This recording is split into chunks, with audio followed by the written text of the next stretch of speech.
Welcome to RPG Book Club, the podcast where we play a little bit of a video game and talk about how it makes us feel. I am Sam Allman. I'm Elias Sailor Eli Warren, and this is my friend Hans Gruber. Nice. And hello, I'm Maddie, as y'all know.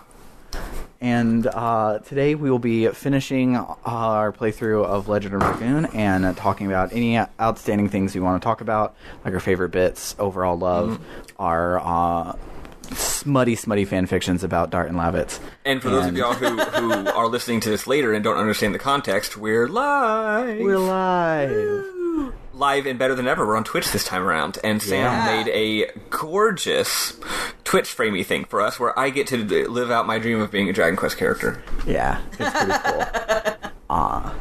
But before we jump into Legend of Dragoon things, how was everybody's week? Mine was pretty good. So I hit 10 years at Blizzard back in January.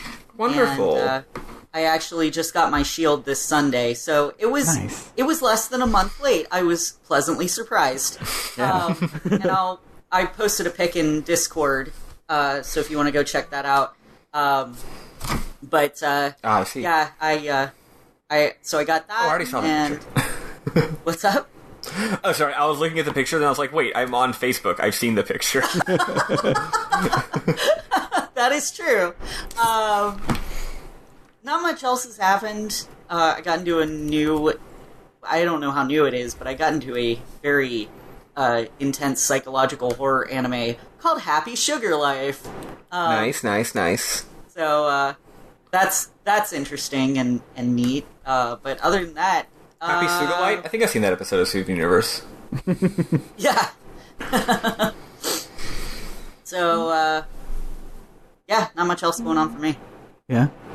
I've been starting on my 100% for Kingdom Hearts 3, and it's going. I got most of the gummy ship stuff, but the final secret hidden boss of the gummy ship is incredibly hard. Like, he hits I loaded up where I had 1,000 HP and a thing that reduces your damage like crazy, and he still killed me in one hit with one of his attacks. Wow. And it sucks. And I'm That's really bad at shmups, and typically this is one of those shmups that has really slow projectiles, so you just twirl your thumbstick in a circle and you win. But that's not working on this one, so I'm actually having to get good, and I'm not good. So Sam, on a scale of 1 to 10, with 1 being the gummy ship for Kingdom Hearts 1 and 2 being the gummy ship for Kingdom Hearts 2, how good is the gummy ship from this game? So How bad, rather? So I think it has dull parts, but it's so different from the other two, because the other really? two are on-rail shooters. This one is a No Man's Sky gummy ship. Oh, and so I didn't it's realize. That's interesting. So it's completely different. If you don't like flying through space with nothing really to do exploratory bits, you're probably not going to like it. I love that shit, so I really love it, but it's one of the parts that people don't like about Kingdom Hearts 3 in reviews and stuff. Well, some people are dumb enough to actually think the gummy ship is good in Kingdom Hearts 1. So if people aren't liking it in 3, it must be bad. But yeah, I'm really enjoying it. But yeah, I love flying a spaceship. That was always my least favorite part of playing Kingdom Hearts, was playing that gummy ship, and I just I've blocked most of it from my memory. I just remember it being tedious as hell.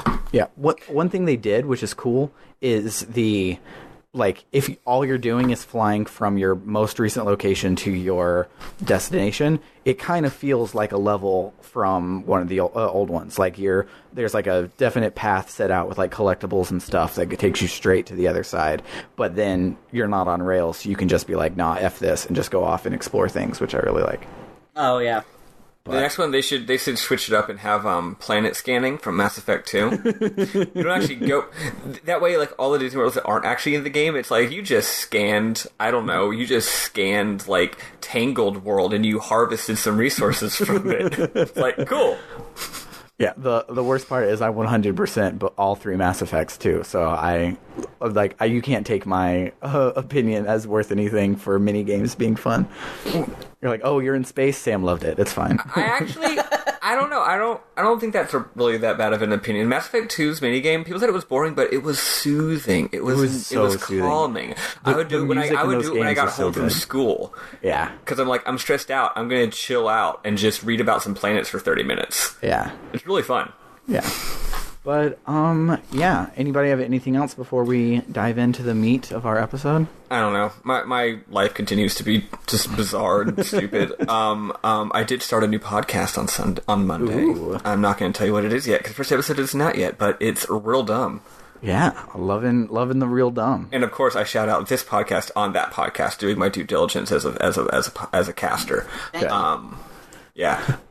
Let's see. Anything else? What the hell did I even do on Sunday? I've just been thoughting, trotting, and plotting like usual. Nice. That's it.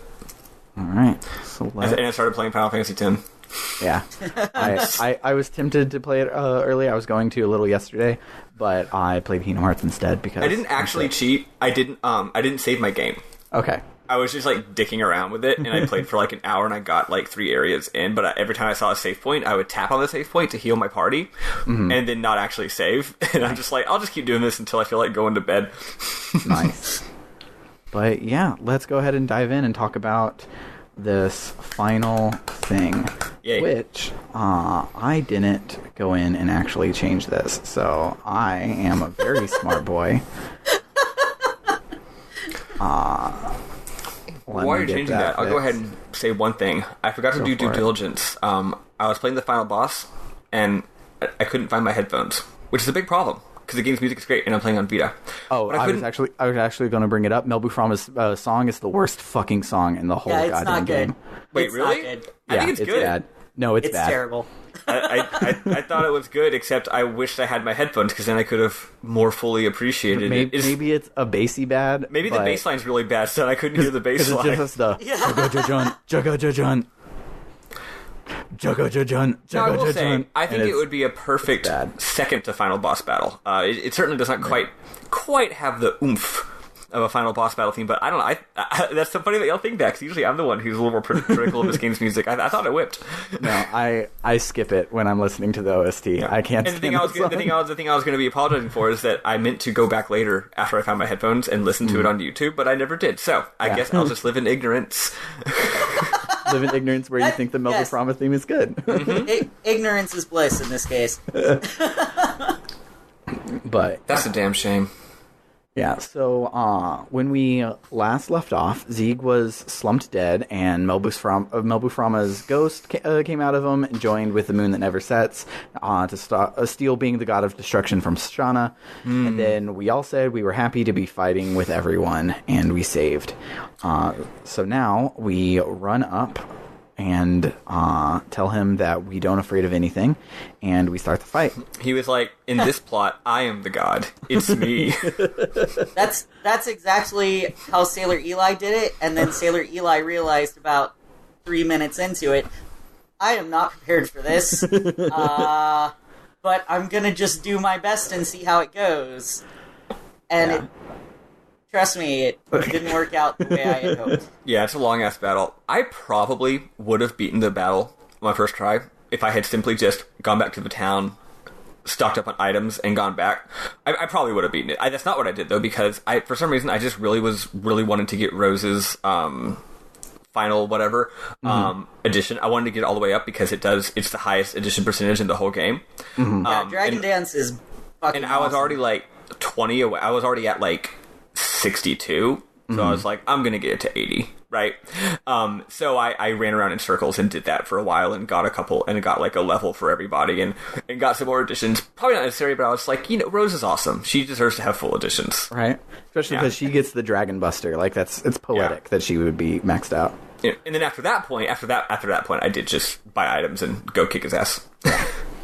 But, yeah, so, of course, since this is a JRPG, has multiple forms, and Form 1 is just Mel Buframa in, like, a tentacle chair or something. Did anything really stick out for part 1 for you guys?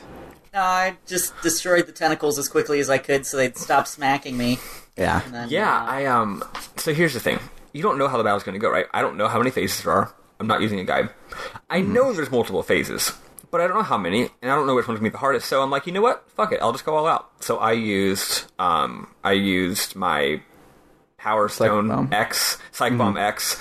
I used basically all my one-shot shit. I just blew it all in the first form. And I knew that was probably a bad idea, but it's like, I don't know how to strategize, so I might as well just do it, right? As far as I can tell, he has a singular HP pool, because when he changes forms, you don't bring him down to the red. He stays in the blue until the last couple forms. So I think it's fine to blow it on the first one. It just makes him go to his second one faster. Well, the only problem is just like, what if he shows up with like 5, backup mobs later? Yeah. And also his later forms, he does use like more dangerous attacks, right? Yeah. Point is, I Psych Bombed X'd him. I hit the shit out of him. I just blew all my everything I had right away, and it was not difficult. Yeah, not really at all. Part 2 is the weirdest, like JRPGs are weird, so I can't say that this is the weirdest form for a final boss to take in a JRPG, but it is pretty close. Like, how I described it in my notes is, it's like when you just have a small pile of Legos and you just kind of put stuff together to just try to make it work. That's kind of what this is, with weird pieces of everything. Yeah, that's basically what it was. Yeah. It's not even like the PlayStation 1's fault, because even its concept art is super duper gross. And no, they wanted something like that. It's bad. Well, you're like flying through this background that looks like the old Windows screensaver with the stars coming at you. It's like you're fighting against the final boss of Digimon Season 1. That's for you, Sam. Sorry, I don't get that reference. It's okay. I'm sure it's relevant. What I was also going to say is, I found out that if you use your special and then he changes forms, it removes your ability to do the dragon attack automatically. Really? So it's like it forgot that you did that. I mean, basically, like the background changes, like you don't get your special background anymore from going into everyone into Dragoon form. It's bullshit. It's a bunch of goddamn bullshit. However, I did learn how to press the button 3 times. Yay. So, good for me. I'm finally learning how to play Legend of Dragoon. I mean, it's hard to get. It's so hard. I actually finally had it by the end, and for me, because I know that putting everyone into Dragoon form at the same time is often very dangerous, and I don't know what attacks this boss is going to have, I never did that. I would always just do, like, I would very intentionally never have all 3 of them at once, right? Because it's like, what if he uses a crazy attack and I need to heal right away, right? But because of that, I was hitting them pretty good. Like, I don't know, maybe batting 70 or something like that. Which, of course, it took me 60 hours to get to this point, but I'm finally here, which is nice. I didn't try enough, and what were y'all's parties? Mine was. Sorry, go ahead. No, you go ahead. No, you! Damn it! I had Dart, Rose, and Albert. Yeah, me too. Yeah, me too. And that's funny because I know that's like the party, that's like Sam's party for the whole game, right? Yeah. But for me, I've been the weirdo who's been doing weird shit the whole time. Like, I've been using Miranda a bunch, I've been using Meru, but like, I don't know, but by the end of the game, everyone was the same level. Actually, that's not true. Rose and Albert, actually, that's not true. I actually was following my personal conviction the entire time. I always have whoever's the lowest level, because I want everyone to be the same level. So actually, Rose and Albert were both the lowest level. So. Because they were the highest level back in Disc 1, and it's taken this long to get them wrapped back around to lowest level. I think Albert and maybe Haschel and Kongo were all tied. So I was like, okay, fuck it. I want a breath thing. Yeah. Rose Storm. I want Rose Storm, obviously. Yeah. But then I realized, oh god, I'm using the same party as everybody else, probably. Like, I tried so hard to make this my Meru and Haschel playthrough, and I switched over for a boss fight, and then I couldn't go back, because it's just canon for me. Like, this is a game where you have 7 best friends, 3 of whom are warriors, 4 of whom are comic relief. Yeah. My Haschel was like 2 or 3 levels higher than Rose and Albert, and he was doing phenomenal damage, actually. I bet if he'd been in my party, it would have been tight. Yeah. So then part 3 has the big fuck you Sephiroth attack. That's just the ridiculous one. And I can't even go ahead. Sorry, I was going to say we should also note the boss phases are basically going through the creation of endiness. Yeah, or whatever. I was about to go into that. Sorry. The reveal when I noticed it was on our way to part 4, because part 3 he's kind of like a spaceship railgun thing because you have to have one as your final boss. And the best thing about it is it has the big fuck you Sephiroth attack where it's just like ridiculously long animation, everything explodes, and then it does 0 damage because I have legend casks on. Yep. But then on the way to part 4. Because like each one has been like first generation, second generation, third generation, but then part 4 is like 6th generation because it cuts through 4, 5, and 6, and you see that it's like the evolution of people and like cave paintings and stuff like that, and it then clicked to me that like, oh, when we fought him in the big swirling void in part 1 was literally void, and then it was the gases swirling to form stars, and then the dirt forming the planets, and now it's plants, and now people, and now everything, and it's like really kind of cool. And I trying to think like what it means besides just being cool. I'm not really certain. My interpretation. Damn it, computer, don't go into sleep mode. My interpretation was because Soa is the creator of life, and the grand plan of Soa is the destruction of the planet. That the plan was the planet's going haywire. I don't like it. Let's just start it all over again. Yeah, and so it's like trying to rebuild itself, basically. Yeah, I could see like the Moonchild, and this goes into that the stupid it was all in a computer the whole time thing from last week, but like the Moonchild has like in its DNA or whatever is how to rebuild the world from scratch, and so maybe like that's what we're seeing. Like now that he's with the Moonchild, like this is the blueprints for Endiness. Yes, that could be it. I've actually played a few games that do similar things. So first of all, I picked up on it right away because I've played like 3 other games that do this, and 2, I'm a Bible dork. So I'm like, oh right, he's creating the world right in 7 days or whatever. So the games that do it. So first of all, Terranigma, which needs to be on our list, frankly. I think it is on our It's a goddamn genius game. It has a lot to do with the creation of the world, and also weirdly enough, the game Radiant Silvergun. Nice. Which is a treasure shmup. The final boss in that game is amazing. You're fighting this... it's actually not the creation of the world, but you warp back in time to the beginning of the universe, and you're fighting a god thing, and you're in this blank white void, and the boss is a giant... It's a giant, like, 3-dimensional, like, 3D model, like, humanoid. It's just like a platonic ideal human figure. Wild. And he's running through this void, and he's way bigger than the screen, and it's because the game plays on a 2D plane but has 3D graphics, so it's like, it flies around. Like at one point you're shooting at his head, at one point you're shooting at his arms, and you're fighting against this like god at the start of existence. It's really amazing. So that's what I got out of this. I got out of it like, I like how they don't explain anything. I love that. Yeah. It's just this game does not really pull a Final Fantasy VIII where it dips into the purely impressionistic at any point in time except for now. Yeah. Basically.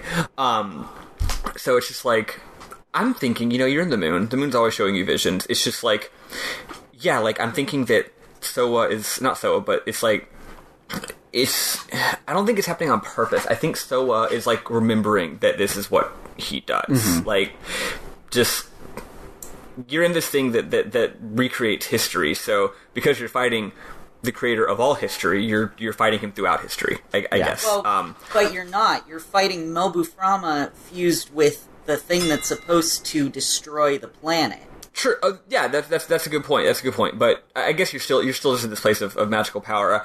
But yeah, I mean, I don't think there's any way to explain it. But I don't think it's a vision. Actually, for the record, I don't think it's a vision. I think it's like you actually are back in time at the beginning of creation, and then you actually are like at this point, at this point, at this point. That's how I see it, at least. Okay. Yeah. Yeah, I don't know. It's cool as hell. It's cool shit. Yeah, Okay. it is really cool. One criticism. When it first started to switch phases, I flipped my shit. Because what happens is the music just cuts off. Like, you're playing, and the music's like, bah, bah, bah, bah, bah, bah, y'all don't like it or whatever. And then all of a sudden, you're fighting, and the music just stops. And you're like, what? And because this game's weird and sometimes, like, takes 2 seconds to load shit for no reason, the music just stops and nothing else is happening. And then the screen goes dark. And I'm like, oh boy, oh boy, oh boy, oh boy, what is happening, what is happening? And then it goes through this scene saying, fate or whatever, first generation, and you get this cutscene, and this new music comes in, and this new music is banging, it's pumping, and I totally thought that when that cutscene was over and it went back to the battle, that would be the new boss battle music. But then it fades, and then it goes, bah, bah, bah, bah, bah, and I was like, damn it. See, I wanted it to be different music for every phase as well because of that. Like, I had the same thought was, ooh, neat, the music's going to change along with the graphics. Oh, no, it's... Well, also, that would have been a phenomenal flex, like, directorially. It would have been so cool. Like, I was so on board with what's happening. And that wasn't what was happening, and I was like, oh. I was tempted to just be like, all right, I'm going to I'm gonna find Battle Hymn for Everyone's Souls on YouTube, and I'll just play that and take myself back to Persona 3. Sam, do you remember how Final Fantasy VIII's final boss battle theme, first of all, owns? Second of all, it's got like a 2-minute fucking intro section before like the beat drops and it actually starts. I finished it in high school. It's got like a... You mean you don't listen to the Final Fantasy VIII soundtrack on the reg? No. Well, I do, I'm a fake gamer girl. I do, and that's what I've been doing for the last week, and I finished it again yesterday. The final boss battle has like we're talking legitimately 2-minute long, like slow, like dramatic, organ-y, dubstep-ass intro before the actual boss battle song starts, and that's what this reminded me of, right? Yeah. So, anyway, it's a shame. Oh well. Yeah. So, then we get to, what I called in my notes, a realm of blood, bone, and despair to fight part 4, which looks like the head of Mother from Rogue Galaxy. It's the Bone Zone. It's the final battle of Super Mario RPG. Yeah, and so this one was kind of cool because it had all of its like super hard, thingy jiggers, like moves and stuff, and this is where all its desperation attacks were, including the Dragon Block Staff. Did you guys get hit by the Dragon Block Staff? So you weren't... Oh, go on. Oh, no, it's okay.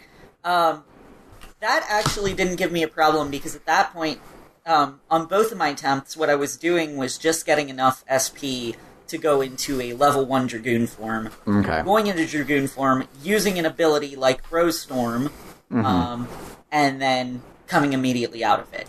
Okay. I think I was still in special, so I still had everybody in their Dragoon forms once the phase started, but it didn't really become an issue until Dart was the only one who was still a Dragoon.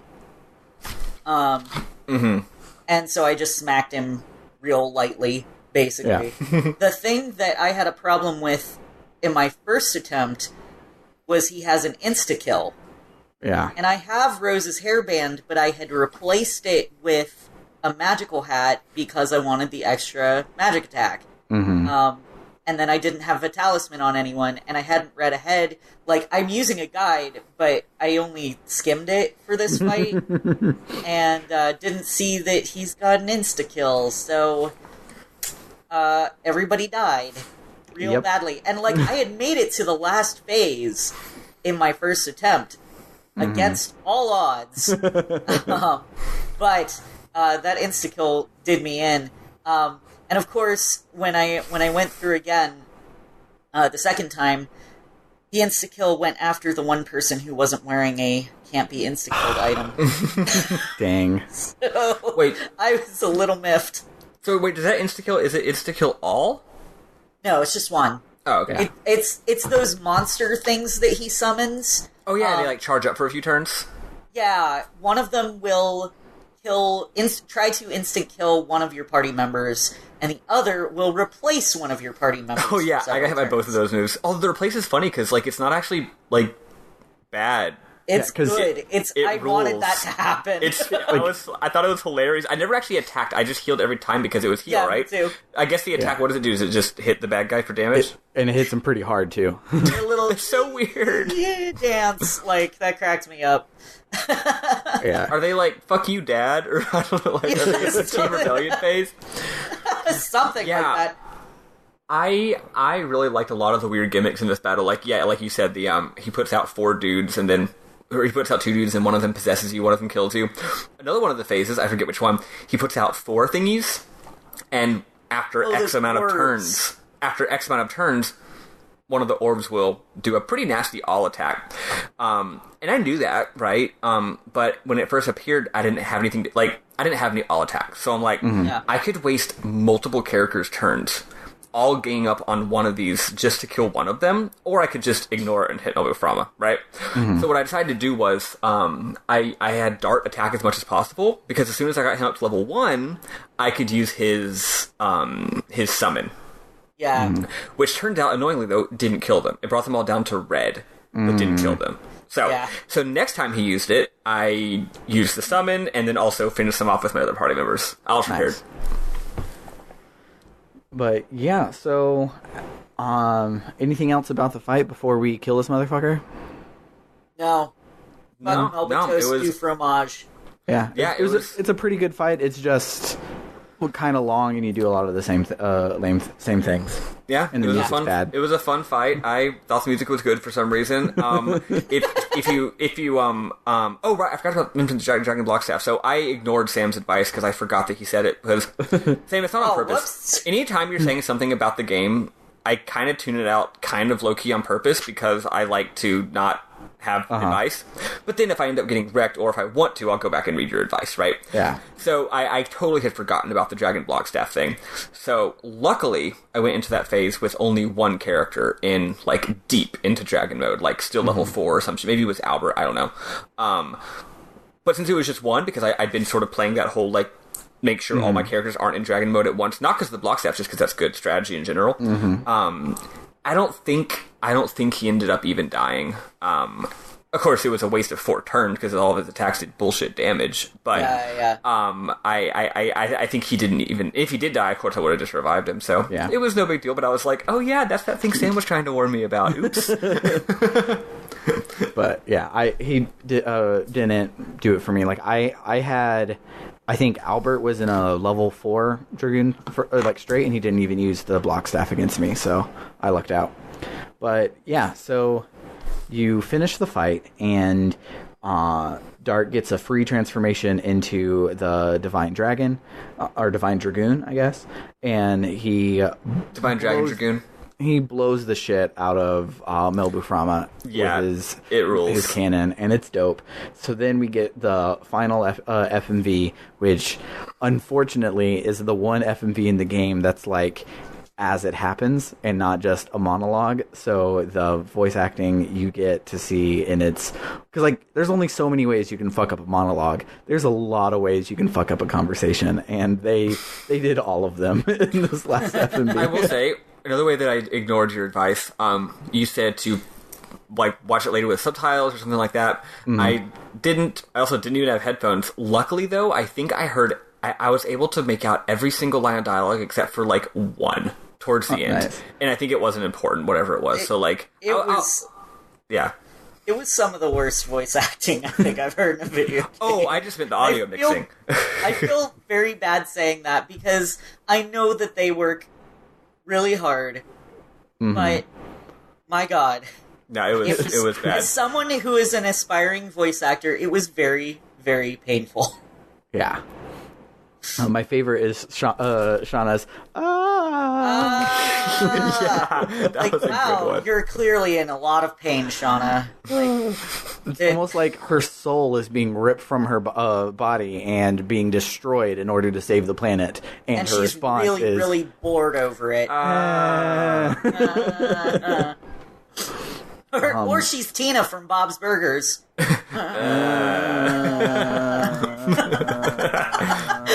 Yeah, that's basically what it is. Yeah. Or it's like, is that what she and Dart sound like in bed when Dart's really not actually doing a very good job, but she's trying to pretend like he's doing a good job and they can feel better?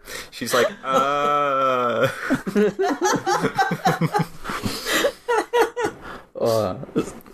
And Dart, being extremely stupid, is like, I'm killing it. Because Dart's a simple man. Yeah. Yes.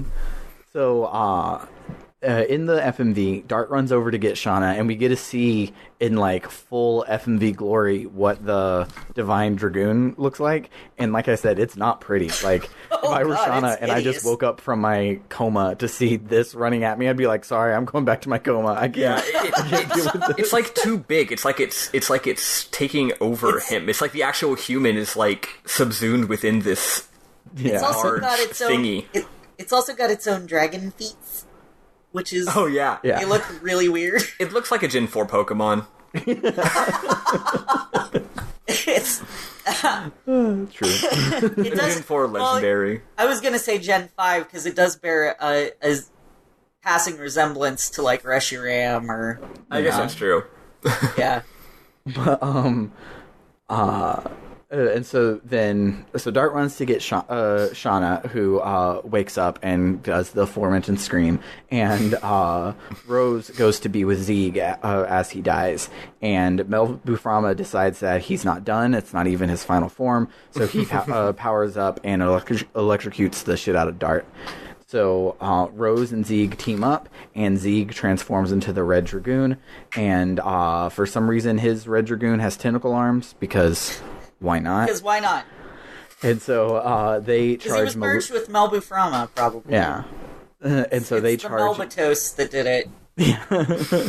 It's like gangrene, but it's Melbatos. Yes. That's after 2 years of MRT. Yeah. And so they charge at Melbu to kamikaze on his bitch ass, and so then the moon starts to collapse and everybody escapes.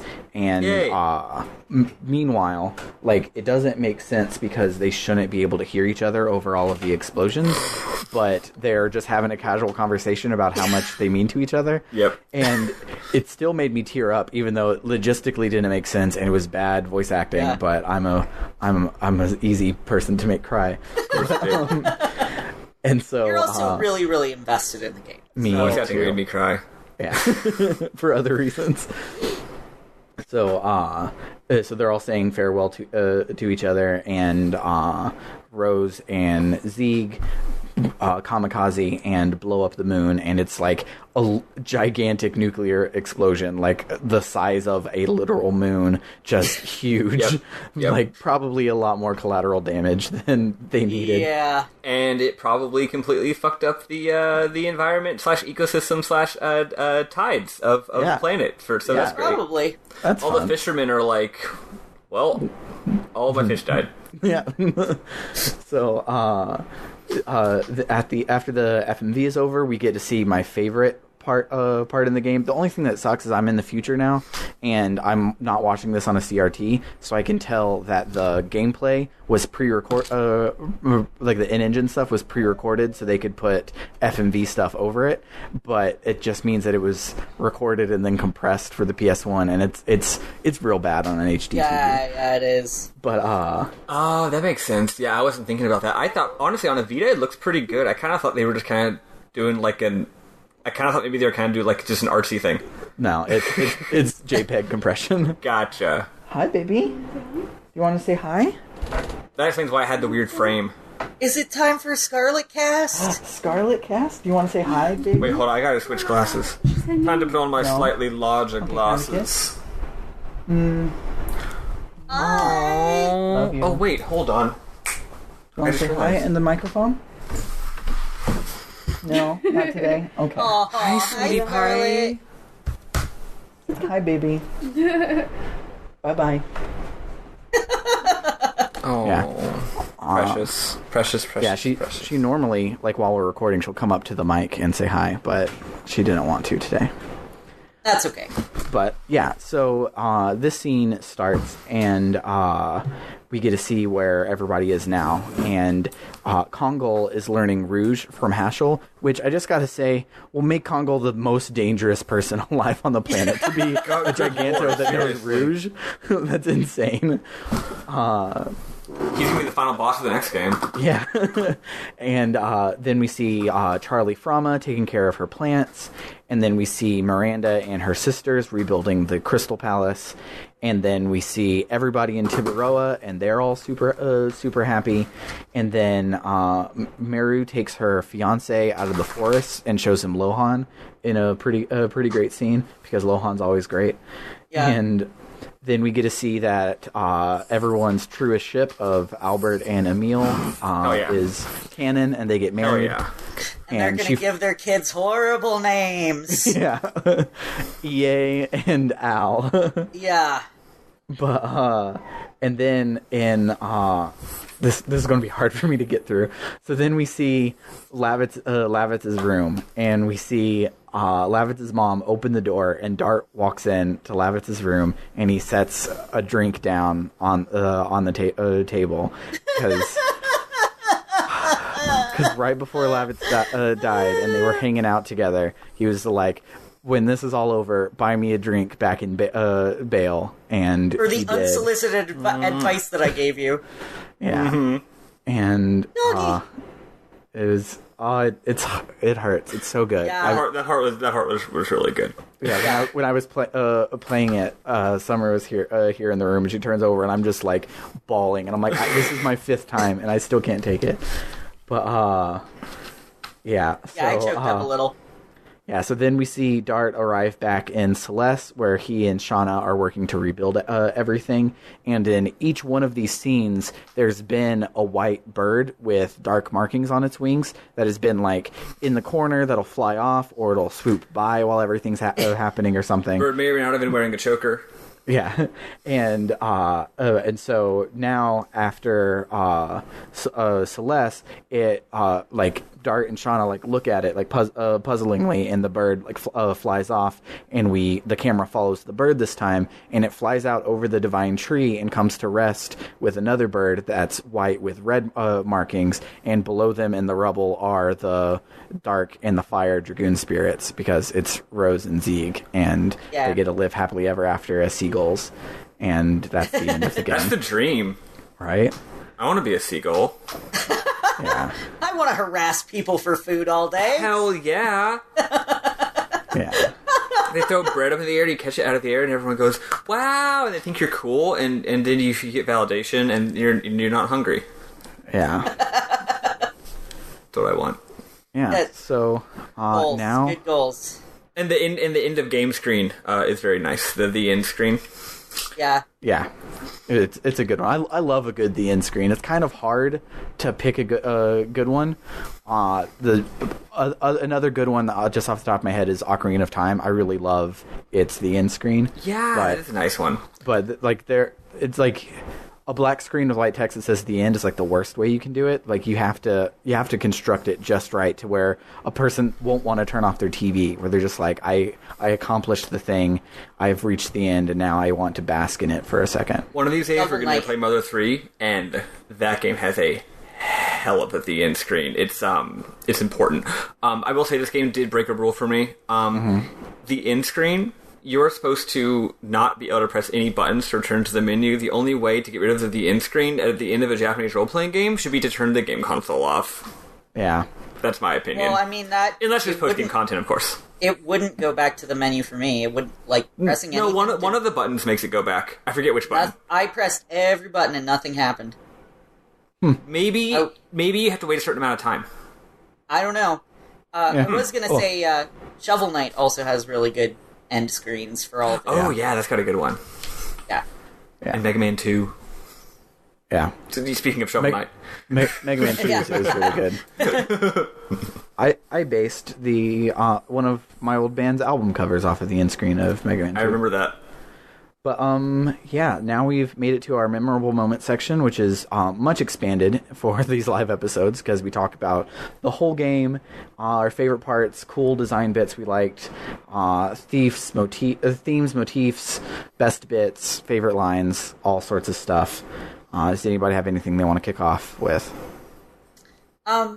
I just wanted to say I was pleasantly surprised by this game. There were some frustrating moments, but for the most part, like I said it on one of our previous podcast recordings, this is the first one of the games that we've played that I hadn't already played, where I felt like maybe someday I'd like to go back to this now that I know what I'm doing and try to do it correctly, try to 100% it maybe, I don't know. At least get Dart his final edition. Yeah. Like, get people up to level 5 Dragoon and maybe use Meru, because I used her once, and that was for the one spot where it required Meru, and I used Hammer Spin because Cool Boogie didn't give enough, it didn't do as much damage, I think, as Hammer Spin. It gave more SP, which I didn't really need. But it was great hearing her go, Hammer Spin! And she sounds like Catbug, and I love that. That's great. But overall, like, I really enjoyed the game a lot. So. Yeah, I'm glad, because I had a feeling that this game was a gem and people just hadn't played it, but I had it deep down that, like, no, this was actually bad, and nobody played it because it was bad. But I'm glad that you really enjoyed it, because I knew that the Grand Jewel was probably going to make you hate the game, and I'm glad that you got through it onto the other side. Stupid Grand Jewel. It didn't make me hate the game as much as the Divine Dragon did. Yeah. So. Which is surprising for me, because the Grand Jewel is way harder, but... yeah. I thought the Divine Dragon was practically impossible. Probably you just got good RNG on the Grand Jewel and bad RNG on the Dragon. Yeah. Yeah, that'll do it. Yeah. But what about you, Maddie? What's your closing thoughts? We've already covered most of the memorable moments, I guess you would say, that from the game. But as far as the game design goes, I think I would say that I was disappointed by the battles by the end, but not in a way that matters that much. Like, disappointed, but in like a chill way. It's like I'm still enjoying playing the game. Well, no, actually, so I was talking to look, y'all know who, everyone listening knows who Bernard is at this point. I mention him all the time. My best friend Bernard. I was explaining the game to him, and the way I explained it to him is, I said, I would recommend this game to anybody because it lays it all out there. This game is very easy to analyze. It's not flashy. It doesn't really obfuscate itself very much, either narratively nor mechanically. So, some games I play, and maybe I enjoy it, maybe I don't, but if you were to ask me, like, how would you improve this game, I'd be like, I don't know. This game, I think it's very easy to answer that question, but one reason it's so easy to answer that question is not because it's so bad and has so much room for improvement, it's because everything about it's so clear. Everything about it's very clear and straightforward, and I really enjoyed the clearness and the straightforwardness of it, even when I was like, man, this isn't what it could be. So I guess from a analytical standpoint, I really enjoyed it. But like, stuff like, as we talked about, magic doesn't make any sense in this game. Yeah. Right.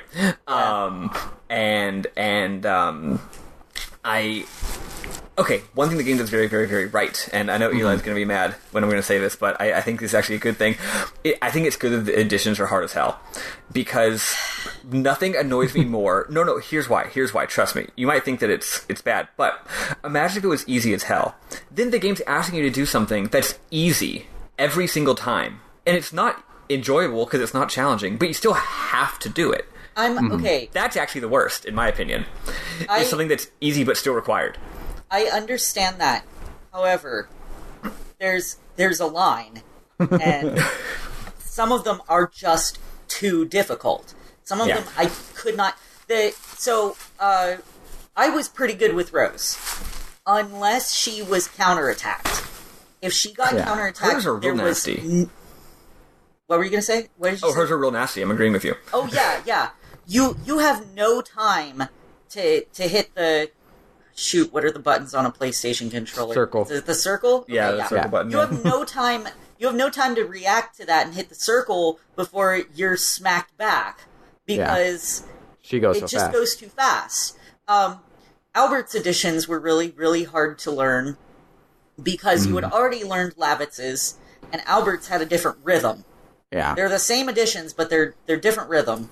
And, I finally got to the point, I've mastered Gust of Wind Dance, or just the Queen's Ass, Just as Queen's Ken Ass. called it. But it took me a while, and, like, I was under the impression that I was not going to be able to use Albert again. And, I picked up on Moonstrike pretty quickly with Dart, but again, that was another point where if I was counterattacked, I was pretty much fucked. I couldn't do it. So, and that's just, to me, that's just overly frustrating. To have so many, you've got so many different ones, and you have to learn a different rhythm and pattern for each one, and you can't really learn it during a battle because, maybe you kill the monsters too quickly, maybe the monsters hit too hard. It's, and like, whose turn is it? I've got to just guard on these other two characters, and it takes too long. And I did spend a long time toward the end of the game just running around and practicing Gust of Wind Dance and practicing Dragon Dance, although eventually I just caved and put the Ultimate War God onto Rose. Yeah. Like, I think I'm pretty good at additions, and I gave Rose the Ultimate War God when I was working on Demon Stance. Like, I can't do it at all. Have one. Yeah, I made sure to go buy one because, and I also found out that the Ultimate War God, unlike the War God Calling, so the War God Calling halves the damage that you do and halves the SP that you get. Yeah. It does an automatic addition, but it's really not that great. Yeah. And it also doesn't give you credit toward the levels of the levels of addition. But the Ultimate War God does. So when I was leveling up additions so that, like, I could get Rose to have her final one, I put the Ultimate War God on her, ran around, had her, hard blade a whole bunch of times with the Ultimate War God, and I didn't have to worry about it, and then I could practice Gust of Wind Dance. So that was fine. And maybe if they gave you the Ultimate War God earlier in the game, if you could have access to it earlier, and apparently you can have access to it on that fucking ship. Yeah, but that's the most horseshit puzzle that's ever been put into a video game, so that doesn't count. I wish that I had remembered to go through it more than once, because my numbers were 5566. So it would have been easy as hell. Yeah. So, regardless, I wish it was easier to get early on, because if I could just have one of those to stick on someone for, while I was going through it, and then I would only have to learn two additions every time. And it's not really game breaking because you just have one, Yeah. Right. And I know I'm ranting a lot about this, and I apologize. No, it's fine. No. It's one of my biggest criticisms as well, because not only are they hard, like, it would be fine if they were hard to master, but if you say you have one that that's a 5-hit addition that you get 150% damage, one hit then does 30% of your normal damage. So the price of failure is astronomical for these things. When, like, I feel pressing the attack button, you should get a baseline your attack, and additions should be additional attacks. Yeah, there's also a big difference between hard but optional and hard but mandatory. Yeah. Right. And this was hard but mandatory. And I was using, I used Crush Dance on Dart on Melbuframa because that one I could do reliably, and it always gave me 100 SP if I completed it. Yeah. So I went for the ones that gave me the most SP, but that meant I was doing way less physical damage. If I could have pulled off Moonstrike reliably and consistently, then I would have had more physical damage but less SP, and I just didn't focus on that enough to unlock his final edition, and I don't think I would have been able to do it anyway. Yeah. Actually, it's a shame because it's low-key easier. Really? Yeah. If you'd gotten it, it would have been good. Yeah. Great. Thanks for telling me.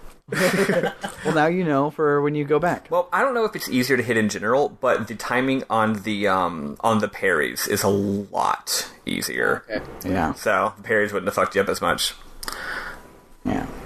But Yeah, I actually, the other thing I was going to say about that, so again, that makes a lot of sense, and one of the criticisms I do have, so on one hand, I have a different feeling from you, because, like, my main feeling comes from playing, that game, Mario and Luigi Superstar Saga. Mm-hmm. I've tried playing that, like, 3 times, and I always get so bored, because I can always nail the attacks, but I have to do it. I'm just like, it's like Tim Rogers says, there should be an I get it button, right? Where I'm like, yeah, I get it, I know how to do it, can I just not have to do it now? But you still have to. So I'm playing this boring-ass minigame that I 100% nail every single time, and the attacks take a million years, right? But anyway, here's something that would have improved the game a lot. Mm-hmm. They need to make it... They should have given you addition XP for getting part of it. Yeah. Yes. That, honestly, if they had changed nothing else in the game, but changed that, I think everybody, including Eli, would be a lot happier. Like, instead of making it where you have to get 20 points to level up, and you only get a point by getting 100%, how about you need to get 40 points to level up, but every time you get the button, you get a point. Mm-hmm. Yeah. Or 50, like make it more granular. That way, if you get it halfway a bunch of times, it still levels up. Yeah. More like with the Hidden Dragoon experience bar, where you just have to gain SP in order to level up your Dragoon level, instead of just complete this 20 times and you get another level. Exactly. Yeah. So I think that just a small change like that would have gone a long way. And then that would have also, helped me a ton. if you wanted to preserve the no, you mastered it and now you're better at it, make the last level from 4 to 5 or whatever, make those require, okay, you have to hit 20 perfect times, but the ones before it, you still, like, if you're bad at, say, Albert's additions, you will always be bad at Albert's additions and he will never get better. Because his damage percentage won't ever go up. And so it's like, okay, well, I'm just not going to use that character. Which was why I shelved him for so long. Well, that's the thing is, RPG's mechanics, character experience is supposed to be a metaphor for player experience. Mm-hmm. So if I am trying to get better at the addition and kind of succeeding, then he should get kind of stronger. Yeah. Right? But instead, it's like, wait, until I have 100% mastered it, the character doesn't get any percent stronger. Yeah. Which doesn't make any sense. Yeah. So, metaphorically, it would even make more sense from an RPG standpoint. Yeah, totally. But yeah, and then, other than that, just, me and Sam talk all the time about the kind of the sort of game that Sam's making, which is very inspired by this game, where it's just like, yeah, there's just a million tiny little tweaks you can make that would have really just made it really sing, right? And brought it all together. Like, there's all these nuances that aren't dug into as much as they could have. Elementals could have been more of a thing. They were already a pretty good bit of a thing, but making them even more of a thing could have been good. So yeah, it's rebalancing the amount of gold and experience you get from each thing. I actually don't think I brought this up last episode, but in the Japanese version, it's even worse. You get even less gold, even less experience for every random mob you get. So you literally only level up at bosses. I think the amount of gold is okay, because I never grinded at all in the game, except I guess a little bit for Rose at the very end. And what happened was, because I never grinded, I was never able to buy the really amazing OP optional items until the end of the game. By the end of the game, I finally had enough to buy 1 or 2 of them. That kind of makes sense to me. I always had enough to buy the weapons and the armor, but not enough to buy the OP items because I wasn't grinding. Yeah, but the XP is bad. Gold is probably okay. The XP is horrible. It's so bad. Yeah, your random mobs give you 100, and your boss gives you 12,000. That's not good. That's absurd. It is absolutely absurd. The mobs on the moon were better. The ones, like, I went and farmed those Triceratopses, which those are not Triceratops. That's more like an Ankylodon. But anyway, so I farmed those for a while, and those give 2,000 experience each. Yeah. So, but they're also kind of like a mini-boss, because they take a while to kill. Yeah. They really do. But even then, groups of 3 mobs were still giving like 700 experience, which is still pretty low, especially at level 39. Yep. Yeah. So, to me, that was like, I was like, what's the point of grinding? Yeah. because I'm not going to gain anything from it. The guide I was reading at the very beginning, it's like, if you're going to grind, you should grind your additions success, percentage and not your XP. Don't care about your level at all in this entire game. And that's the thing is, it seems like I'm just saying a bunch of criticisms, but weirdly enough, these aren't actually criticisms. This is why I liked the game. It's like a building where you can see all the scaffolding, you know, like because everything was so clearly presented in this game. I got a lot of enjoyment out of thinking about things like this, and also it's just cool seeing someone take ideas from Final Fantasy 7 and 8, and frankly, probably Terradigma, now that I think about it, because the birds thing, that's a Terradigma thing, okay? So these people have played Terradigma. It's cool seeing people synthesize all these ideas, you know? And because I'm a person who, that's the kind of art I want to make. Like the mindset behind the people who made this game is probably very similar to the mindset I take when I make games. Yeah, somebody literally was like, man, Final Fantasy is so great. Also Terranigma, also Power Rangers. What if? What if? Yeah. But then but the funny thing is the end result, the core fundamentals of the battle system is not really ripped off of anything. It's very original. And even though they didn't really nail it, it's cool to see, here's a whole nother way that you could go about conceptualizing this kind of thing. The characters exist outside of the roles you expect from these sort of games. Nobody's a tank. Nobody's a healer. Like, technically, Shauna and Maru are healers because they have heal spells, but so does Rose. Does that make Rose a healer? Like, it doesn't really make sense. Like, nobody's... And as someone who... anything. And as someone who is... there's no way to bore me faster than to be explaining your new game concept to me and you start using the word fucking DPS, okay? Like, like if every game is low-key actually just the same fucking system, then I don't give a shit, right? So seeing games that conceptualize a different way, conceptualize a different way of being is always very, very, very nice. Yeah, and on top of that, nobody feels like they're just a DPS. Like, Dart and Rose feel different, even if they have relatively same damage output and relatively same, like, one's a sword, one's a rapier, and, like, both were dragoons quickly and stuff, but they feel different when you play them, and they did a really good job in that. Also, saying this game does kind of a Dragon Quest thing where, because you have no control over your character's builds, you don't get to pick if someone's spells hit all or one, right? So, like, if I recall, Kongol's spells only hit all. So, like, that's kind of unique. It's like, you want to hit someone really hard, a single enemy really hard with an earth attack? You can't, actually, because Kongo doesn't have that. You can, with certain ones, like Rose has one that does damage to all, but then she's also got Astral Drain, which does damage to one. Dart's got Explosion, which does all damage, but then he's got Final Burst, which does a lot of single target damage, and so there is some choice there, but not like... Right. Well, I'm saying that's a good thing. I'm saying that's a good thing. The fact that you can't get 100% control over it, the fact that it's just like, you wish that Dart's final spell was a single instead of being an all, because his final spell is an all, and it costs a shit ton of mana, but maybe you just want to hit one bad guy because it's a boss. Well, too bad, you gotta use the all, because that's stronger, and just deal with it. You don't get to pick your build. Right? And that led to a lot of interesting decisions as well. And the all versus one thing. And from there, a lot of the uniqueness for each character came out. So, like, Rose, like, 3 of her attacks only deal 25% of her magic attack, which makes her, as a Dragoon, like, she can't tap into her high magic attack as a Dragoon, but it's okay because each of her 25% have a status effect on them. Nobody else does. So she's, like, your time mage, for lack of a better term. She's also got a nice instant kill for low-level mobs, or for, like, random enemies. But then she lacks a deal just all damage to everyone a whole lot spell. Like Dart does, which is interesting. So just really the way that it envisions its party dynamic is again, it doesn't always work, but I like that they're trying something new. I like that it's kind of jank.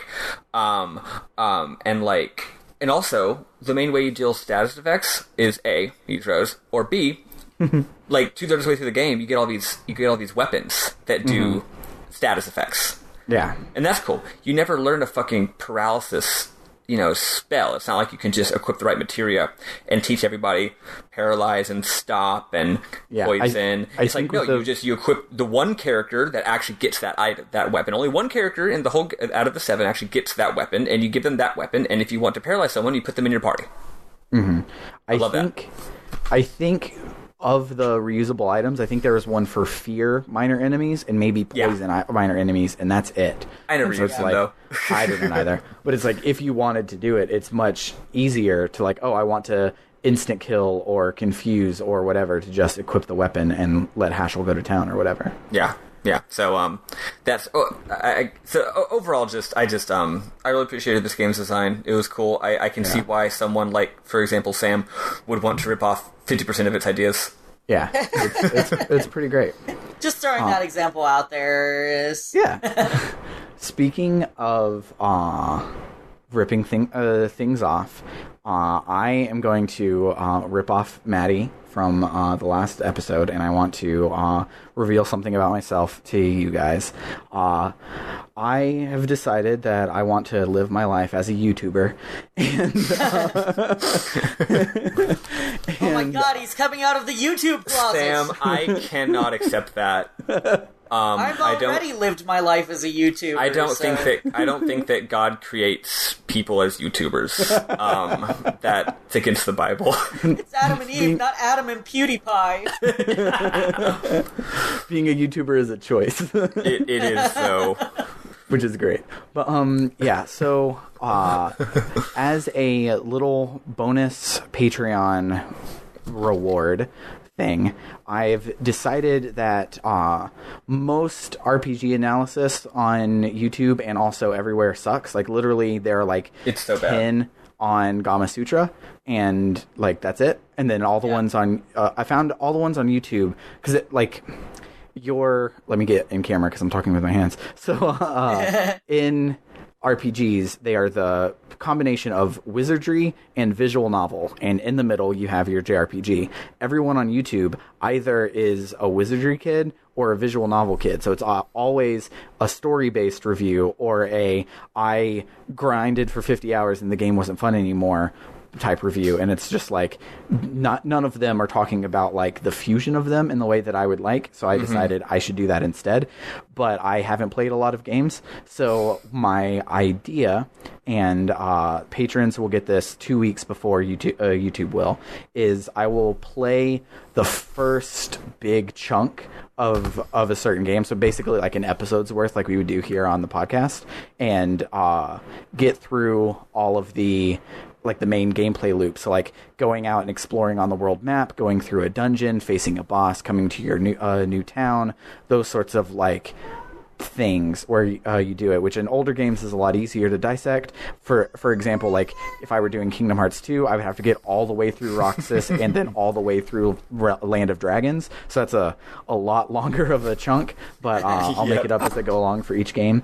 But the first one of these should be up next week sometime. I'm like hurting myself saying this because it's not done yet, but this is the fire I'm lighting under my ass that the intro episode will be up next week, and then the first meaty episode will be up a week after that, and then they should come out on like a monthly cadence. Like I'm not gonna kick my ass for this thing, but patrons will get to see it 2 weeks early, which is super cool. So if you want to be a patron, you can check that out, which will be super duper cool. But yeah, I think with that we will move to the Q&A, which I just remembered I need to have Discord open. I hope this doesn't stop my recording. I've got it open if you need me to read stuff. Okay, we'll see how my recording just turned red, so I'm going to close Discord back. Yep. Yeah. I'll handle it. Oh, it's going so slow. I hope I don't lose anything. Yeah, you start reading. I'm going to try and save my computer before this whole thing crashes to the ground. Okay, let me see. Is Desert Streams one about the side quest, the first one? Yes, but she asked what makes a good side quest. Cool, What so makes a good side we're going to go in quest? order? Yeah, Not so even seeing start. that one. It was up before. She asked it before I pinged for it.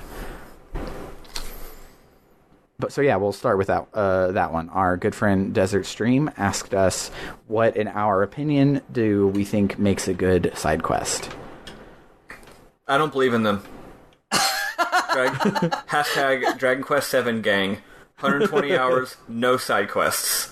Jesus Christ. I like a side quest that tells me more about the world and has some relevance to the story. I don't know.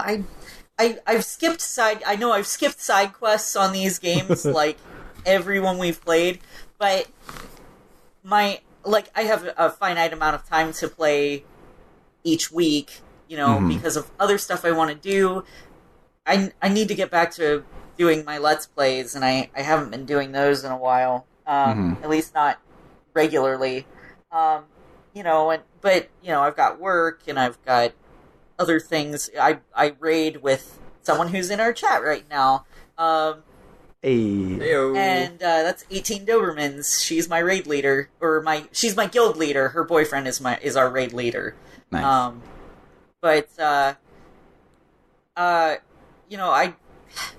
Okay, look, I'll go with Skyrim as an example, because I've played the fuck out of Skyrim. I like a side quest that's gonna give me a good reward. I go after side quests that will lead me to new areas. I go after side quests where I will easily be able to steal shit. Part of the reason I like side quests in a game that I'm playing for leisure rather than for something like a Let's Play or a podcast is because they prolong the game. Mm-hmm. It means that I can keep playing this game that I'm really, really enjoying. And I mean, I've never finished the main story of Skyrim. It's been side quests all the way when I'm not stealing shit from people. Yeah. But something that gives me more to experience. If it's just go talk to a bunch of people and it has nothing to do with the plot and stuff like that, I'm not super interested, because that's not really playing the game. Yeah. I love a good side quest, but for me, there needs to be one available side quest at a time. Like, my big problem with Xenoblade 2, which is a phenomenal game, it probably deserves all of the 100 out of 100s that it got, except every time I would come into a new town and there would be 500 people with a little dot over their head asking for a quest, I would accept all of them because I have a problem, but I would lose track instantly. Yeah. I wouldn't connect with any of them on an emotional level. But if every time you come to a town, there's somebody looking for their lost cat, or they have a rumor about a piece of treasure out somewhere, or something like that, where it's okay, this is not the main thing I need to be doing, but it's this other thing, but it's also not 100 things all at once, because my quest log in Xenoblade on my completed file is just filled from every single province, because I got lost, or I would be on my way to do I would be trying to diligently do a side quest, and another side quest would be there, and I would go off on that one and go off on all of those, and then end up on the main quest, and nothing would ever get done and stuff. And I agree with Eli that they should feel, if not important, feel relevant. So in Legend of Dragoon, we might not be fighting Melbu Frama's brother or something that would be plot relevant, but if there were side quests that were about offering yourself from the past, and there are other themes and stuff like that, that make you learn more about the characters on a emotional level type thing, those are all my good ones. And then of course it needs to be worth it for the reward. The reward for beating all of the Dragoons is you did it, and that sucks. But yeah, that was and you get all their accessories, which are Yeah. nice. Yeah, but not as nice as just wearing a legend casque and moving on. Going on from my stupid, jokey response earlier, I actually... a few things. I think there's a lot of ways to do things, because like one of the things I like about side quests, I was about to say like FF7 like completely does the opposite, and I like that too.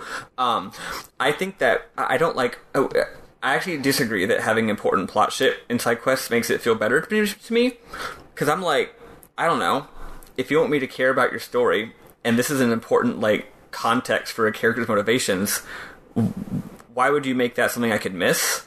That's kind of stupid, like, in my opinion. On the other hand, you got FF7, where it's like the entire character of Vincent and everything involving his story, which is pretty damn important. Well, actually, you know what? Actually, I don't think that's a contradiction. Yes, Vincent and everything related to him is completely optional and you can miss it, but none of that has anything to do with Cloud or Tifa or Aerith and their motivations. Like, yeah, it explains a lot of important plot shit, but it's not like you're missing out on the emotional thrust of the game.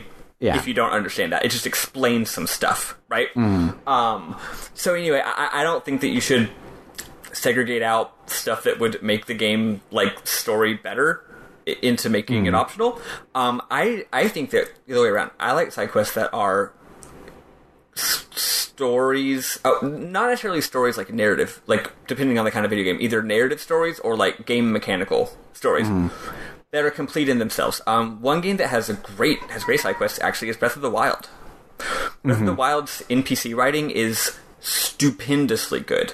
Yeah. Way better than the actual main story writing, actually. They probably had different teams doing the main content and the sub-content. All the like any non-voice dialogue is like probably the best writing I've seen in a Nintendo game. It's characterful. It's often funny, but not like it's trying to be funny all the time, like it has to be, which is annoying. It's always annoying when a game feels like it has to make you laugh all the time. It's got lots of personality. It's got lots of nuance. The random unnamed NPCs are all very likable, and they all have interesting little stories to tell. And you get to engage in those stories in a fun way. And from a game mechanical standpoint, I never want a side quest that's just like, go out and kill 10 things. You know? Like, have some reason to put this damn thing... I'll put up with go out and kill 10 things if, from a narrative standpoint, it's interesting. Yeah. So, like, I just hate filler. I hate it when I can tell that something is in the game because that's the kind of game it is. And these kind of games have to have a zillion side quests, otherwise critics will say that it doesn't have enough content or some dumb shit like that. Yeah. Then you have a bunch of copy-pasted quests where someone asks you to collect a bunch of things, right? Yeah. No. Either A, have me do something boring, but then at the end it's, like, really poignant and I get sad or something. That's how Nier Automata is, right? Nier's like, your reward for the side quest is that you get sad, right? Yeah. Or have the game have an interesting mechanical idea in your side quest. It should not just feel rote, but it also should not. It should feel rote, and it should feel like it is an addition to the game, and not necessarily a necessary part of it. Like if you have some cool, maybe there's some cool deep cut mechanic, like some really. Like maybe it's an action game, and you have some weird advanced technique that they feel like putting that in the main game would be a little bit too much, because requiring people to master it to beat the game would be a little mean, because not everyone's good at games. But putting a side quest in that makes you master that technique makes you. That's the content. I don't even care about the reward. The reward is I got to engage in this aspect of the game. And that's another thing that Breath of the Wild does very well, actually. So yeah, I guess that was long-winded, but that's my thing. Just put some effort into it. I don't just want to continue playing this game. Yeah. In fact, I don't want to continue playing the game. Go ahead, Eli. I was going to say, I will say, my all-time favorite game, Undertale, has 0 side quests. It's all, everything that you do is main story. And while I do wish there was more Undertale, I don't wish for side quests. I actually disagree. I think Undertale is unique in the fact that all of it is a side quest. Because the true pacifist ending is the ending you get if you do all of the side quests and you do all of the things. And so the meat of the game... The meat of the game comes from the alternate stuff. So if you just play the quote-unquote main quest and you go from waypoint to waypoint, you get the demonstrably bad ending, but everything else is extra. And so yes, the pushing your glasses, no true Scotsman would ever play Undertale and not get to the true pacifist ending. But it's still like it's unique for that fact where it's like yeah, you want to go and do all of the side quests to learn all of the things, but there's not any like useless side quests. I guess I'll put it that way. Okay. That makes sense. There's no chocobo farming in Undertale. Yeah, that makes sense the way you put it, and I absolutely agree with you in that regard. Yeah. But adding chocobo racing to Undertale, I agree, would not make Undertale any better. That's what I meant, though. I guess that's what I meant, though, about wanting side quests that are relevant to the plot of the game and the story. If I'm going to 100% the game, I want what I'm doing to be relevant to that. Whereas, chocobo farming, not really. So my reductionist take before we move on to the next question.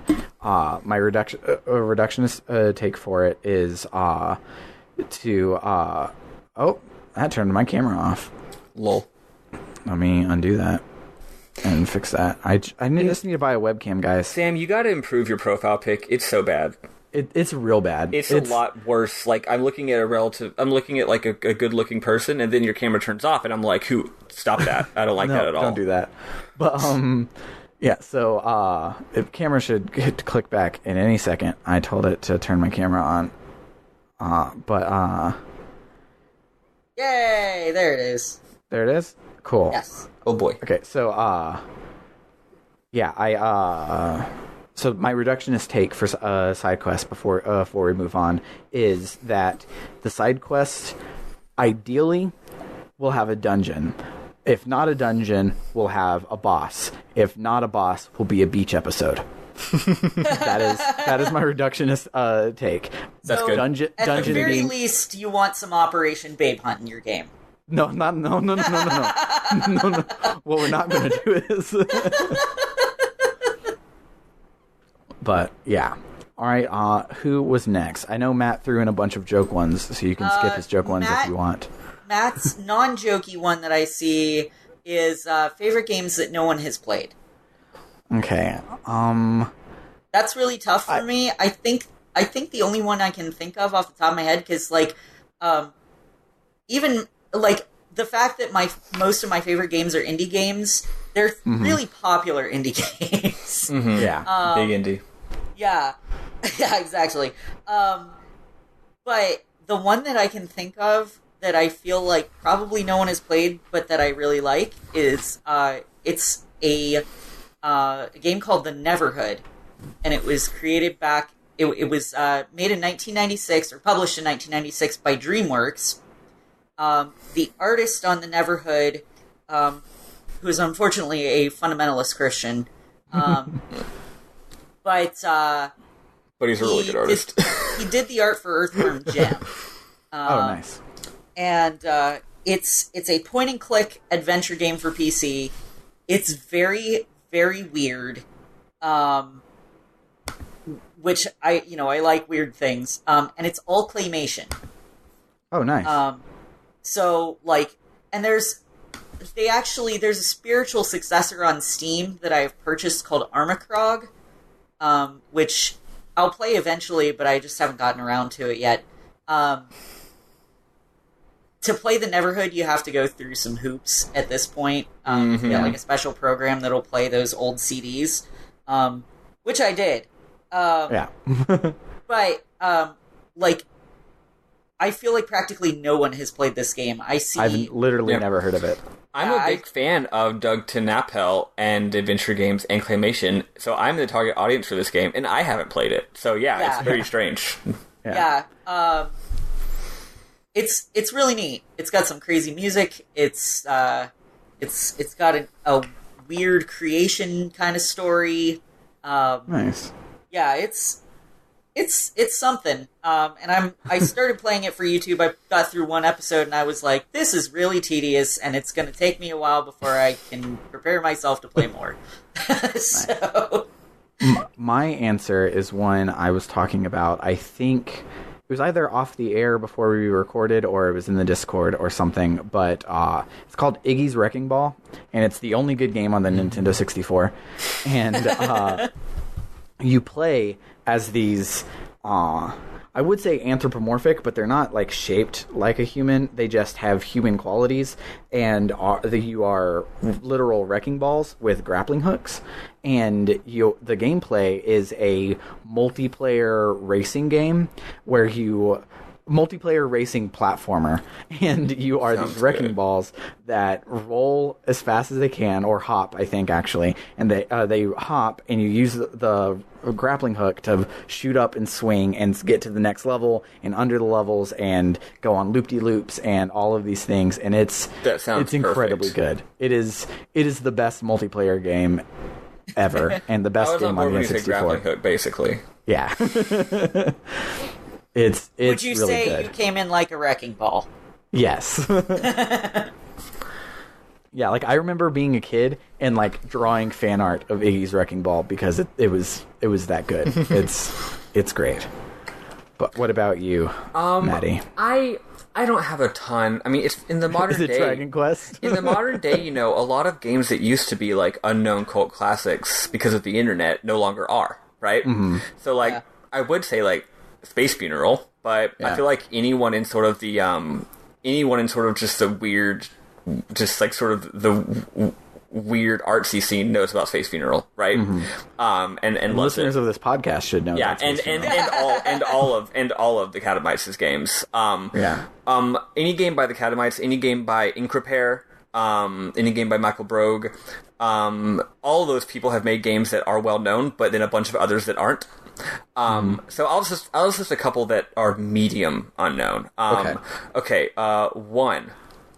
It's an Increpair game called Q, and it's a game about waiting in line at the DMV. It's it's brilliant. It's a statement. We need more DMVs in our game. There's two We've things. Only had two so far. It's a brilliant piece of fiction. It's a brilliant writing, and two, I won't spoil anything, but it's got some really amazing things to say about like.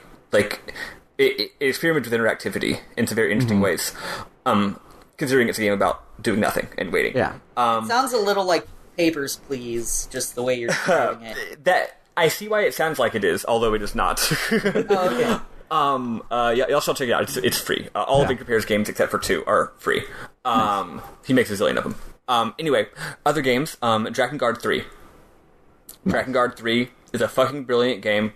It's the same composer as Nier and Nier Automata, but in my opinion, it's that composer's best score. So if you like Nier Automata's music, you might like Drakengard 3's music even more. It's a very mean and nasty game, and in a cool way. I heard Eli won't like this game. It's not sweet and sad like Nier. It's cynical and vaguely upsetting. Mean and nasty as far as its story goes. Yeah, not gameplay wise. Gameplay wise, okay. it's an action game that isn't super great, but it's not stupendously difficult either. Oh, I might not like it anyway if it's just mean spirited. Anyway, it owns. And then, let's see, what else? In regards to Drakengard 3, Drakengard 1 was my game in which I would load up the dragon tutorial level where you're supposed to torch the battlefield and be done in 30 seconds, and I would instead just take Khaim out on his feet with his sword and slaughter 10,000 people just by walking as like my wind down from coming home from school. Nice. Is this another game similar to that? Being the third one in that series. It's not a Muso. It's more of a character action game. Okay. So yeah, they made this shift from Muso style thing to more like Devil May Cry kind of thing. Though it's not as well designed as Devil May Cry. Okay. But yeah, no, it owns. There are a few more I had in my head that I've forgotten. A bunch of classic indies like Seclus, stuff like that. Here's the third one I was going to mention. Jumping Flash and Jumping Flash 2 for the PlayStation. Also, again, not that unknown if you're in weirdo circles. it made it to the PlayStation Classic. Yeah, so which it's not, is down to $50 in most places. It was actually very popular at the time, but I feel like it has been forgotten by a lot of people. I don't even know what it is. They're brilliant. I actually never played the first one, but I played the second one, and I've heard they're kind of the same. It is a very, very, very early experiment in, like, what the hell is a 3D platformer? We don't know yet, because 3D just started existing. You know what I mean? It's good shit. So anyway, those are some of my recs. Sadly, I don't know any like stupendously like. Oh wait, Dinosaurs in Pakistan. That's my favorite game that no one plays. Next, that's a good one. Next question. So I'm gonna skip a couple of questions because they're a little more in depth, and this one is relevant to what we just played. Griffin asks, favorite and least favorite characters in Legend of Dragoon. Okay, so my favorite... This is really hard. This is literally asking me to pick my favorite child. Well, do you want us to go first while you consider who your favorite children are? No, I'm just going to rip the Band-Aid off. I think it's going to be Rose. I think Rose is my favorite character because she's amazing. And I think... like, the reason she wins out is not just because she's the big titty goth GF at the beginning, but because instead of, like I mentioned last week, she has the reverse character arc that most people have. Like, she starts off sure of herself, and she's like a broken mess at the end to then have her big redemption that she didn't even need because it was self-imposed broken mess in, like, the last FMV. And I love that, like, backwards V-ish character arc, and also just the way that voice actress says "die" is die. It's so good. Die more and more. I'm like, yes, please. Yeah, it's good. Then my least favorite, if we're talking playable characters, that's impossible for me to pick. I guess I would have to pick Shauna, but like I understand that Shauna's great. No, it's Miranda. I mean, yeah. I don't know if I guess it's Miranda would be worse. The funny thing is I just wasn't thinking about Miranda because I don't give a shit about her. Because she's so forgettable.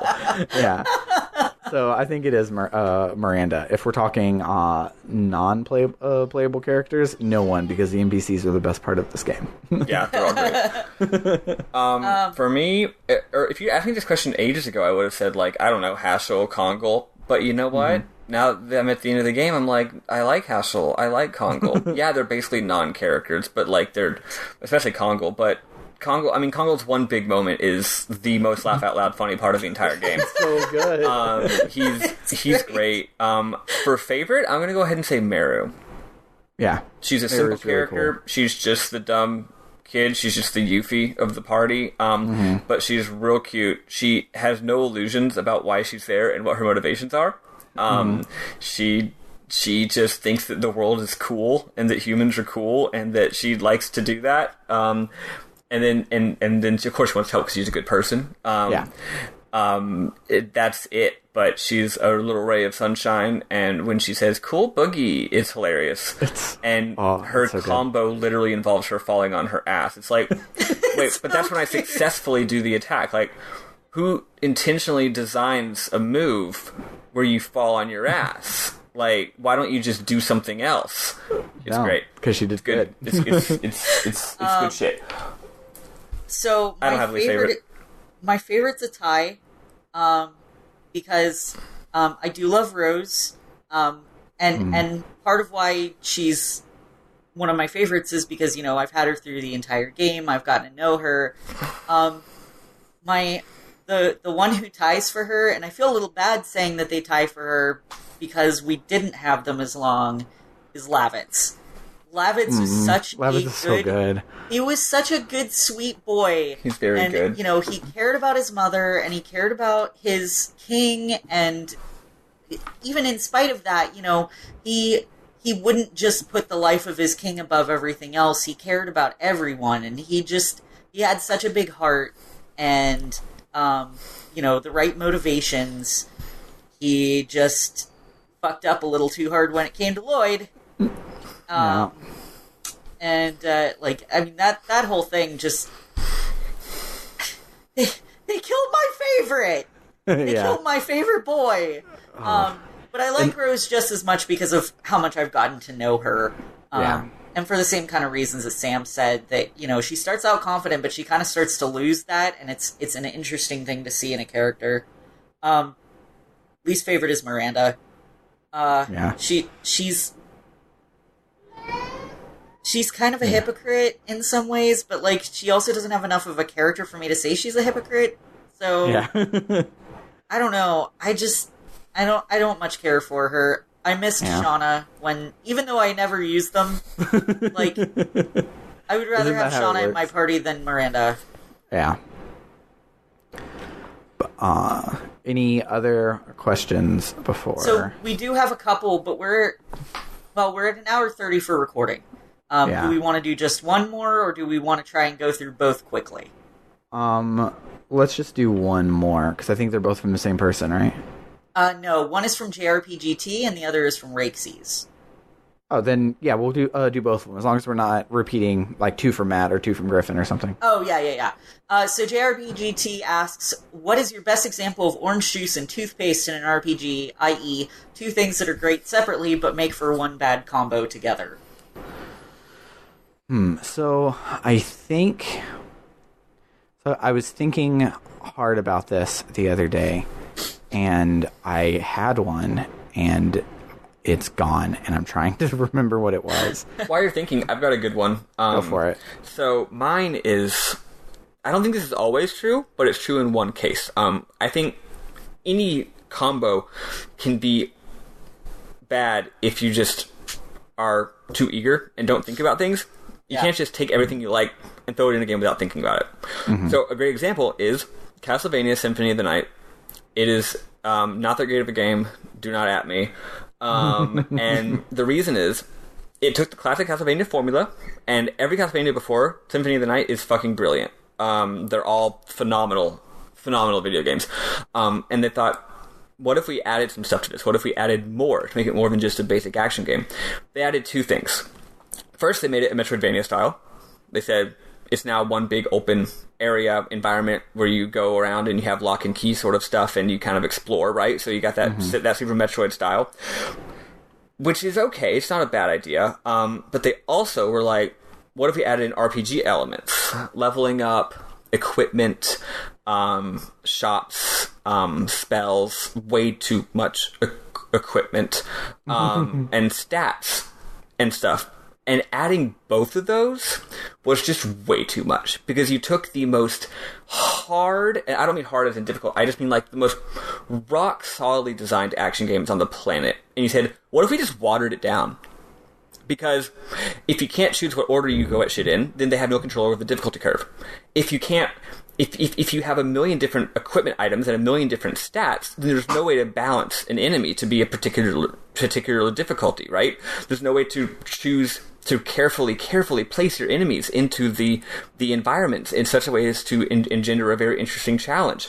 It's just completely watered on everything that was good about those games. And again, it's because they took 2 ideas, neither of which were terrible ideas in general, but they tried both in the same game. Maybe if they had added one in one game and nailed it, and then added the other one in the next game. You know what I mean? Mm-hmm. And I haven't played any other post-Symphony Castlevania, so maybe they get better later, but yeah, I hear Aria of Sorrow is really good, but I also hear the Symphony of the Night is really good, and I've played neither. Yeah. So. Go ahead. I'm still thinking. Okay. I know what it is. Okay. I remember now. Go ahead. It is monster catching and tactical RPGs. So specifically, Final Fantasy Tactics has this entire monster breeding, catching, everything sort of thing that you ignore. That you ignore because it's much more rewarding to just have 5 dudes that you make awesome throughout your playthrough, and there's no point in having more than 5 people in your party, especially not ones that you can't even multi-class. That's a good one. In most RPGs where you have a normal system plus monster catching. I haven't played Dragon Quest V, so this is not including that one. But most of the time, the monster catching raising part of it feels like a tack on, and you might do it once, and then you get 4 named story characters, and you just stick with those. Yep.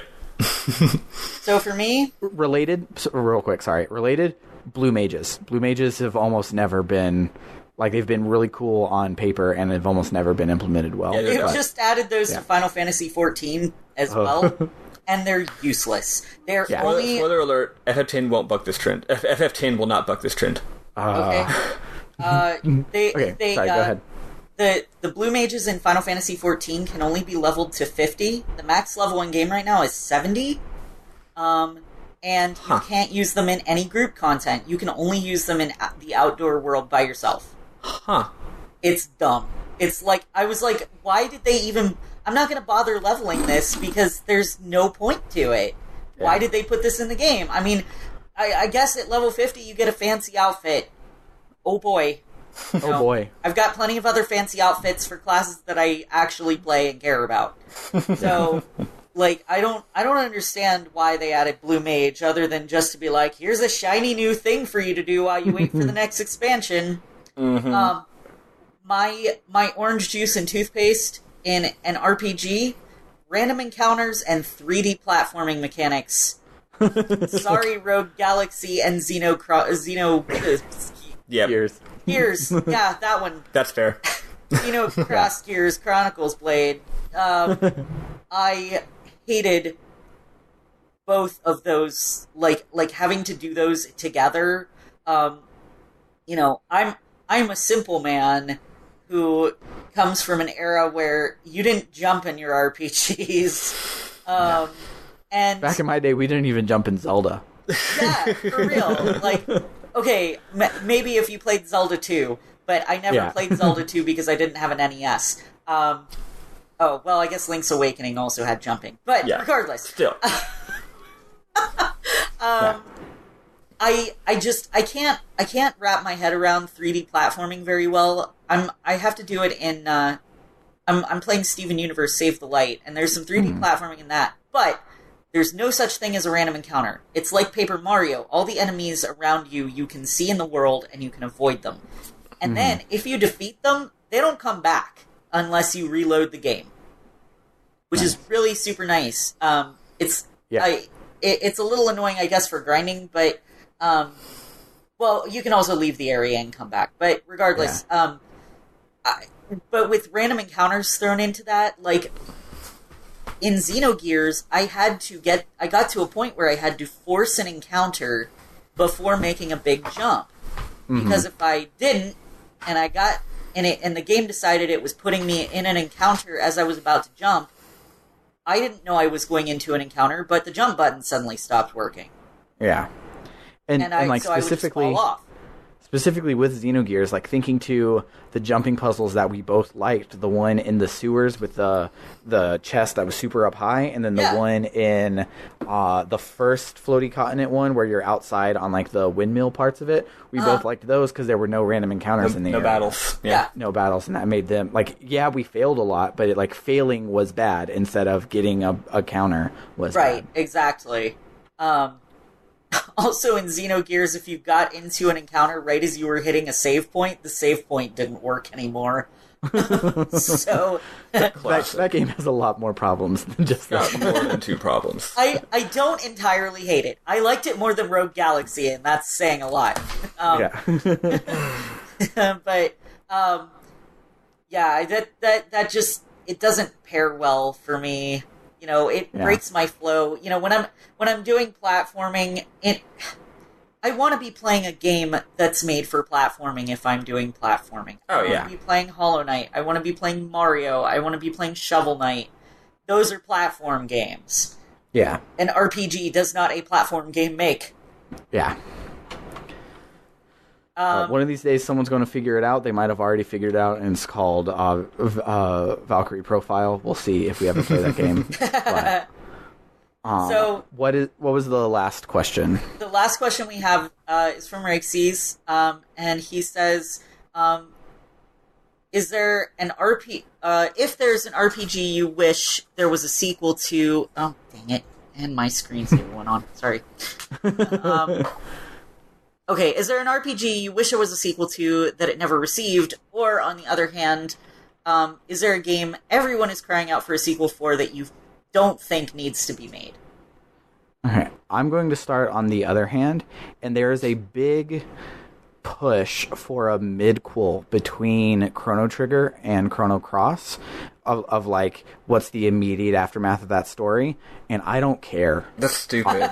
I don't want it. There's so many different like fan games and fan like pixel art projects to like what would this game be and stuff like that, where you're like playing as an older I almost gave a spoiler to Eli, but yeah, it's very easy to spoil.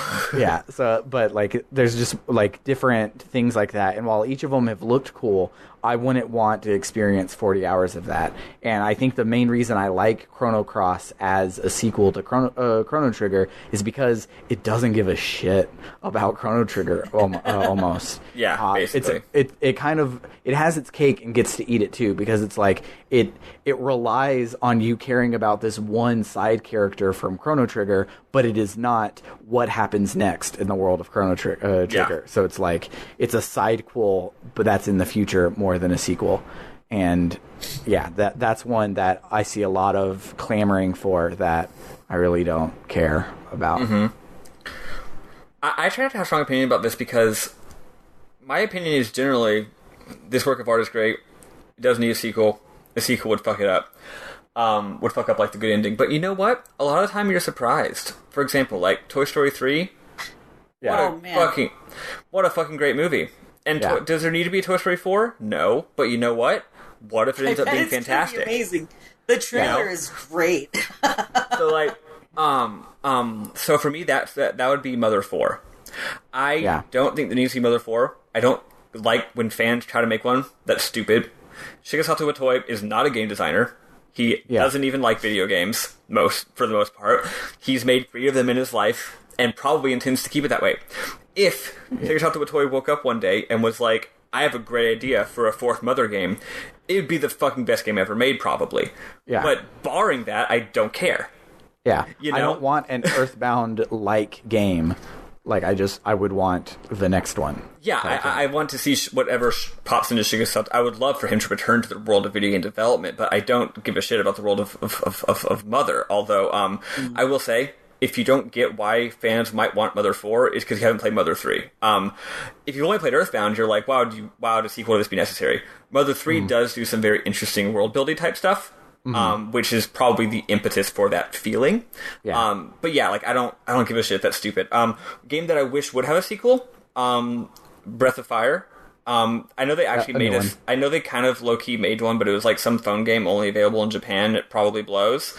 Breath of Wild Arms 6 is the one I want to exist. I forgot to say it. Because Breath of Fire 1 sucks. Breath of Fire 2 is kind of okay, I guess. Breath of Fire 3 is like pretty good. Breath of Fire 4 is like super good, and Breath of Fire 5 is like the best fucking game ever made. So like, it's so cool to see how they keep getting better. And if the same team made Breath of Fire, I would love to see what happens next from those game designers. They're very interesting. Capcom's got this team of people who make RPGs that do a really interesting job of it. So I think that'd be super cool. Yeah. Yeah. What about you, Eli? Well, okay, so I guess for an RPG I wish there was a sequel to that it never received. The only one I can really think of is a Sailor Moon RPG, because I do like the idea That'd be good. of it.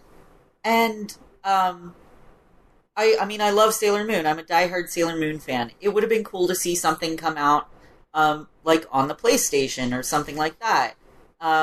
And I mean, there was some PlayStation, or maybe it was Sega Saturn, some more recent console Sailor Moon game, but I don't know that it was an RPG. But, you know, something where it actually, like, if they did it on a modern system, they could make it look like the anime, kind of like what they did with, like, the South Park game. You know, that game looks like the show. Yeah.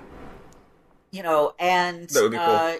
They could have, you know, the full transformation sequences, and they could really fan service it up. And they could make it a totally new story, not related to the plot of the anime or manga. Yeah. and like I was looking because Summer was getting into RPGs, and she was like, as like my first step into it, besides the Sailor Moon one, is there some like magical girl princessy sort of thing? Because like that's what she likes a lot, and that'll be like a easy step. And so she won't have to like, okay, what is an orc? Meanwhile, what is an RPG type thing? And there's surprisingly few for a genre that seems to be 100% based on like Sentai and video gamey like concepts, like oh, everyone has superpowers, everyone has like their own element, everyone has special moves. Like, why is this not a game? And most of the time they're fighting games if they exist, and there's like one or two. There's a ton of Sailor Moon fighting games that are like Street Fighter kind of clones. There was a fan game sequel to Sailor Moon, Another Story, that was made, but it is bad. It's bad. It's so bad. As far as games that people are calling for sequels that I don't think need to be made, it's not in a traditional sense an RPG, but Warcraft. There's so many people who have been crying for a Warcraft 4, and that kind of already exists, and it's called World of Warcraft. There's no reason... I get people wanting the RTS experience again. Yeah, I get that's the only part for me, because I don't care about other people. Warcraft is a terrible game, so they shouldn't make a Warcraft 4. That's my opinion. I don't like RTSs. I love RTSs. Warcraft. Huh? Oh, and I love RTSs. Warcraft 3 just sucks ass. Okay, cool. But yeah. I played Warcraft for the story and had to cheat my way through it. I just don't really care about there being a Warcraft 4. If you want more Warcraft story, play World of Warcraft. You know what? Metroid Prime 4. But you don't want to exist? I don't give a shit. Metroid's awesome, but why should it matter? I don't care. Yeah. Just a new Even Metroid Prime 1 was unnecessary. The whole point of Metroid is that it's a story with 4 games in it. Every game made that isn't Metroid 1, 2, 3, or Fusion is self-consciously unnecessary. The whole Metroid Prime series is like, in between Metroid 1 and Metroid 2, Samus just went on some other adventures that don't matter. Yeah. That's the entire premise of those games' plots, and I love those games. Yeah. But I think we're pushing time. We are. Maddie is doing her reverse magical girl transformation right now. So real quick, we in case you haven't heard so far, we are playing a Final Fantasy X next, and we'll be starting that next week. I'll probably get to play some of it tomorrow, and I'll be so excited. But other than that, we are done for the week. So if you like what we do here, let us know. You can reach us at rpgbookclub@gmail.com, on Twitter at rpgbookclub, or in our Discord, whose link is in the description. If you're watching us on Twitch right now, all of these links are over on the side in the doobly-doo. Do it. But then if you really like what we do here, you can help us pay for it all by donating to our Patreon at patreon.com/rpgbookclub, or by getting some of our merch from our store at shop.spreadshirt.com/rpgbookclub.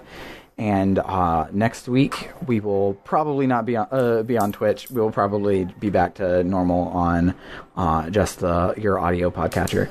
But we will start our playthrough of Final Fantasy X. Maddie, did you verify that getting on the boat to Lilica was our stopping point? Yeah.